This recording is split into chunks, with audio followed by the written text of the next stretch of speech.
ছানা পনির মশলা তো অনেক বানিয়েছেন, এই মশলাটা ইউজ করে কখনো বানিয়েছেন? একদম ধাবা স্টাইল খেতে হবে। কিভাবে বানাচ্ছি দেখে নিন। প্রথমেই সারা রাত ভিজিয়ে রাখা কাবলি ছোলা, নুন, একটা তেজপাতা, একটু দারচিনির টুকরা, একটা বড় এলাচ দিয়ে সেদ্ধ করে নেবো।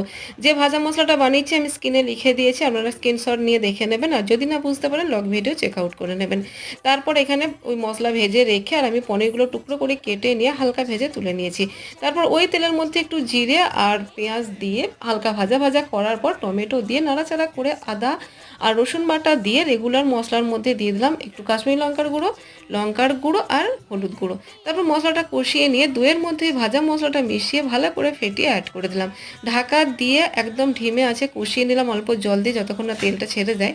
তারপর পনিরটা দিয়ে আর ছোলাগুলো দিয়ে কিছুক্ষণ নাড়াচাড়া করার পর জল দিয়ে দিলাম গ্রেভির জন্য।